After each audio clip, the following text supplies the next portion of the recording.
guys, welcome to my channel. My name is ReadingBear and I hope you are ready for some more stories. And today, we'll take a look at some new entitled people content. If you enjoyed my content, please don't forget to subscribe to my channel and post some bear emojis in the comment. And now, let's dive right into the stories. The first story is an entitled people story. I never thought that my quiet life in my dream home would turn into a battle for justice against a corrupt HOA. It all started when I received a strange paper in the mail from the HOA stating that Section 1 of our neighborhood needed to sign new documents. Something didn't seem right, and as I read through the paperwork, I realized that Section 1 of our neighborhood was not supposed to be paying HOA fees this entire time. I had been lied to and duped for years, and I was furious. I immediately refused to pay any more fees, but it didn't take long for the HOA to start threatening me with legal action. After a year of back and forth, they finally attempted to auction my house in a short sale, and I knew I had to take legal action. I reached out to several lawyers, but none of them wanted to get involved in HOA matters. Despite the difficulties, I was determined to fight back against the corrupt HOA. I rallied my fellow Section 1 residents, and we started organizing protests and holding meetings to discuss our options. We finally found a lawyer who was willing to take on our case, and we began the long and grueling process of legal action.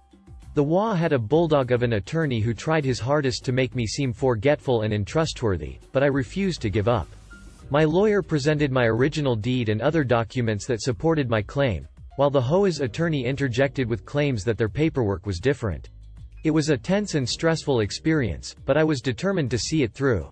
The judge finally asked the jury to make a ruling, and to my surprise, they found the HOA guilty of negligent misrepresentation, and awarded me a third of my HOA dues that I had paid them. I was thrilled to finally win after months of hard work, but it wasn't over yet. A few weeks later, I discovered that I hadn't received any of my reimbursement checks from the HOA. My lawyer informed me that they had surprisingly appealed the ruling. I was devastated, but I refused to give up. We gathered even more evidence and built a stronger case, determined to see justice served once again. After another long and grueling court battle, we emerged victorious once again. The HOA was forced to pay me the full $154,000 they owed me, and I finally felt like justice had been served. However, the experience had taken its toll on me, and I knew I had to do something to make sure that no one else had to go through what I did. I became an advocate for homeowners' rights and started working with local lawmakers to create legislation that would protect homeowners from corrupt HOAs. I organized community meetings and spoke at local events, sharing my story and encouraging others to stand up for their rights. It felt good to use my experience to make a difference in my community and help others in similar situations. The next story is titled "Fix My Issue But Don't Talk to Me About It." Okay. For content I work in IT. I don't deal with generic computer problems. I'm an expert in a complicated program at work. Almost every department in my work uses this program. When bugs and/or issues are found, I do my best to fix it myself. If I can't fix it, then I forward the issue to our vendor who manages the program for us. Taking new versions of this program is a big deal. We just don't take it. We install the new version in a non-production environment and every department must test it and sign off on it. This process can take 1 to 2 months to complete. Now enter our Karen of this story. Note that dealing with her has always been an issue. She always gives me crap for bugging her when I have questions. I thought it was personal, but I asked other people in IT about her, and they confirmed that she is always a pain in the ass to deal with. We were one day away from taking an upgrade. This upgrade was important as it had new features that were needed for new clients, plus several extremely needed bug fixes. This is after we went through testing and got sign-off from every department to take the version. Of course, Karen opens up a help desk ticket on the new version. It's a big enough issue to cancel the upgrade. Submitted literally in the final hour. Needless to say, even the higher-ups were pissed, and I got huge pressure to submit this to our vendor ASAP. The help desk ticket stated the issue and at the bottom of the ticket was this sentence: "You may not contact me about this issue. There will be no IMEing me, calling me, emailing me, or standing next to my desk." So, I reviewed the ticket, and can you guess what the issue was? User error. Q malicious compliance. Since I couldn't talk to her about it, I went straight to the higher-ups. The same people pressuring me to submit the issue. Told them the problem and I wasn't allowed to contact her about it. They said they would take care of it. About an hour later Karen comes sheepishly to my desk. This was the nicest I have ever seen her. I pointed out the issue to her and she said she would review it.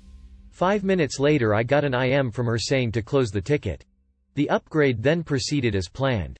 This happened several years ago. I wish I could say she got fired for this little stunt, but that didn't happen. However, I got the next best thing. She was no longer in charge of testing. In fact, I haven't gotten a single help desk ticket from her since. The next story is titled Mother Changed the Locks While I Was Out, Tries to Marry Me Off the Next Day. I'm 20F. I went out on a Friday for a few hours with some friends. Just some shopping and catching up. I haven't seen some of them for the last 2 years due to COVID when we used to hang out almost every week. And I am leaving the country in a few weeks, so we took this opportunity to as a catch-up and farewell party. I was out from late afternoon to about 9:10 p.m. when I got home. I took out my keys to unlock the gate but it won't fit. I tried to turn the key around. Yes, like a USB. Thinking it might fit the other way, but still could not fit. I called my mother, she didn't pick up. Called my grandmother, who lives with me but she was out with her friends as well and won't be home anytime soon. At this point I was pissed. My mother already burnt a couple of my work pants the day before cause I refused to wear a dress for work. My line of work requires me to move around a lot, so a dress or office skirt was not suited for my environment. I shook the gate but no one was home. So I picked the lock. I opened the metal gate after a few tries. Luckily the wooden door behind it was not locked. The neighbors did call the police and of course I had to show them I actually lived there and was my legal address. I took some essentials and went to stay at my friend's house for the night because I couldn't lock the door back and I didn't feel safe in the house without a locked door. The next day my grandmother and I were invited to go to a pre-wedding event. It was kind of a meeting the elders and engaging party ceremony at a cafe. My mother only sent me this address in time for it.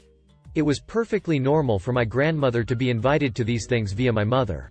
My grandmother doesn't know how to use a phone other than basic functions like calling. We showed up on time to the cafe and were escorted to a booth-type seat at the corner of the cafe. The booth already had a lady, mid-40s to 50s, and a guy.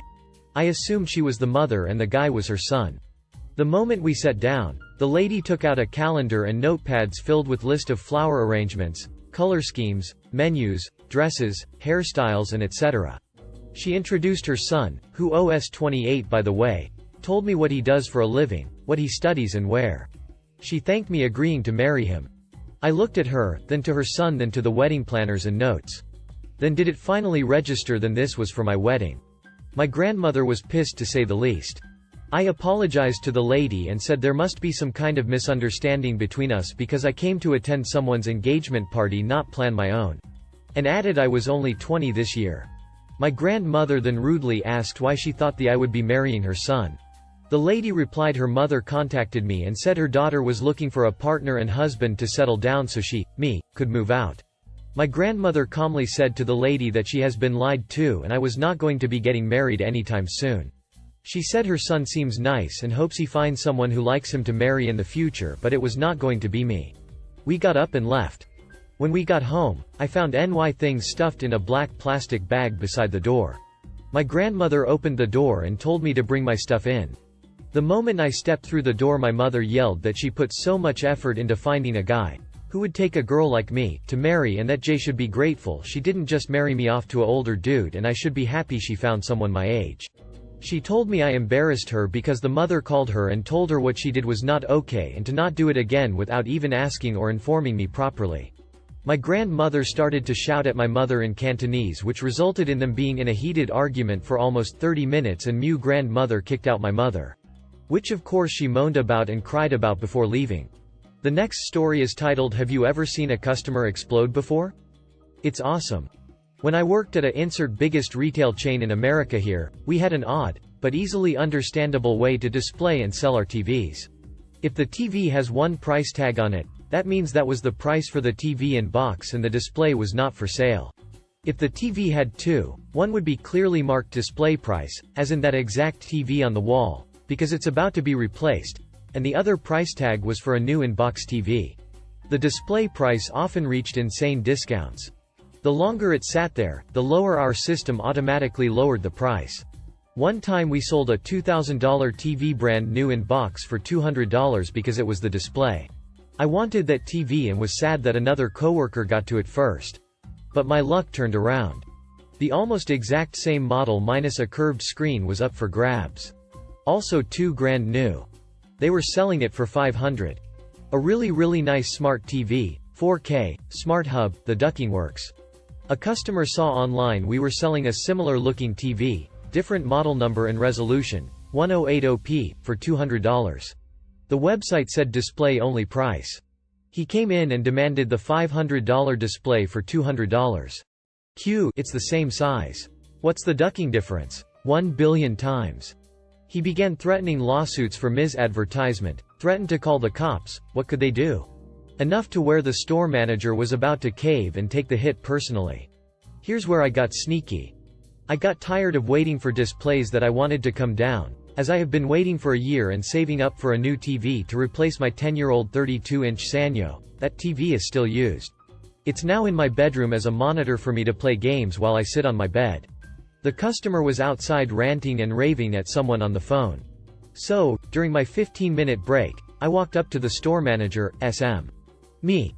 I will buy that TV right now for $500. SM. You sure? That customer is going to explode if he sees you with it. Me. That's fine. I'll wheel it out to my car and he can watch me load it into the back. SM. Alright. Got tired of him anyway. He was being an ass to me and multiple associates. He deserves this. If corporate calls, I'll show camera footage. That would be enough for us to be in the clear. Corporate won't complain that I saved $300 from being burned. I literally walked right by that customer with that TV. I was happy that I got that damn TV. But the icing on the cake? He turned tomato red. Not kidding. Red. Ah. What the duck are you doing? Me. I saw this TV for sale and I bought it. Why? Ah. I was about to buy that. Me. Oh, I thought you didn't want it anymore after you left the store. I didn't realize you left to call someone. I totally did BTW. Ah. You getting smart with me? I'll kick your ass. Here's where I almost gotten reprimanded and coached. I couldn't resist. The troll in me couldn't be stopped. Me. Sir, tomatoes belong in the vegetable section. Ah. What the duck did you just say? I booked it to my ducking car. Sprinting and holding a 55-inch TV over my head and slapped the back of my car door shut and ran back inside. They got him out of the store by saying, "You left the store. We don't hold items.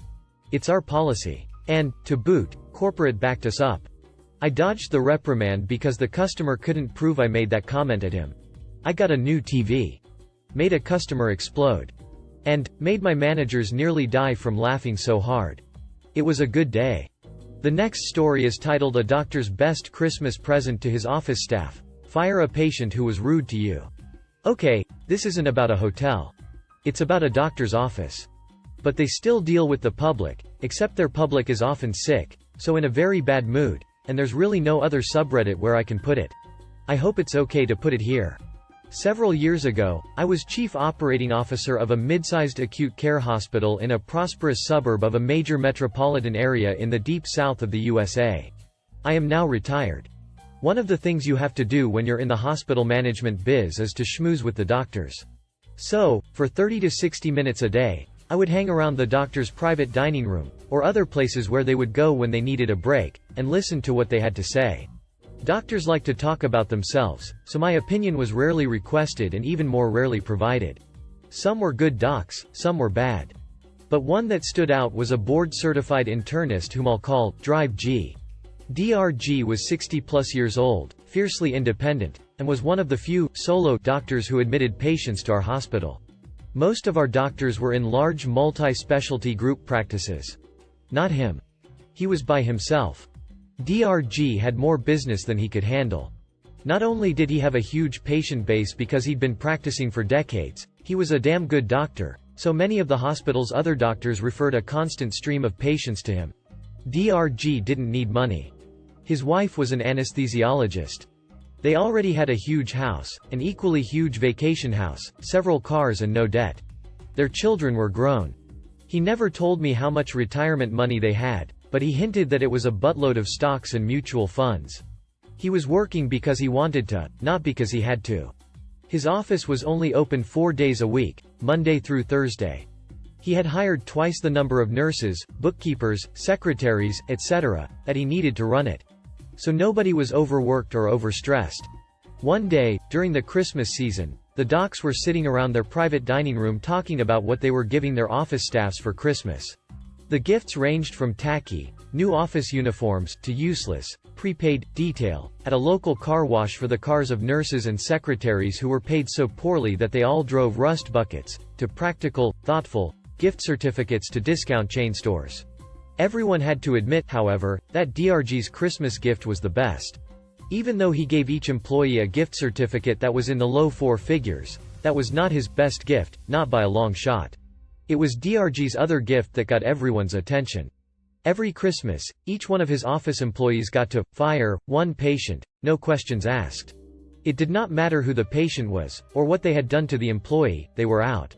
The employee didn't even have to say why, although they usually enjoyed making sure that the rest of the staff, and DRG, all knew why.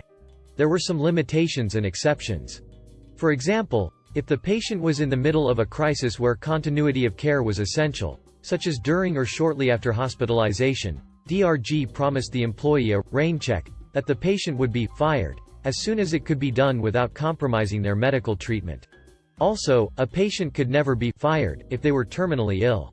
I think there might have been a few other exceptions, such as patients with severe dementia. I just can't recall them all. The staff understood that they could not fire patients who were so sick that they couldn't keep themselves from behaving the way they did. They could only fire patients who were capable of acting like decent human beings, but chose to be a-holes. This was never a problem because there were always plenty of those. When a patient was fired, DRG would send a polite, personal letter to the patient, informing them that he is limiting his practice and they were no longer within the scope of the patients that he would treat. This was actually true, although his letters didn't say so, because medical science has no cure for being an a-hole. His office would be glad to forward a copy of the patient's medical records to any other doctor's office, free of charge. He did not suggest any other doctor, because, after all, these were bad patients. If the patient had a small balance on their bill, DRG's letter would tell the patient that he was writing it off. He continued to use his normal procedures to collect large balances. His staff would also flag the patient in their office systems and records, so that current and future office staff would know to never let that patient come back. Ever. That's it. He had 8 to 10 employees, and he could easily afford to do without 8 to 10 patients, out of the thousands that he treated every year. So, all year long, every time a patient was rude to one of his office staff, the staff person could think, in a few months, I'll never have to put up with your crap, ever again. DRG said that it was the best morale booster he had ever used with his staff, got rid of patients that he himself did not want to treat, and cost him practically nothing. If you enjoyed the video, please subscribe to the channel and post some bear emojis in the comments.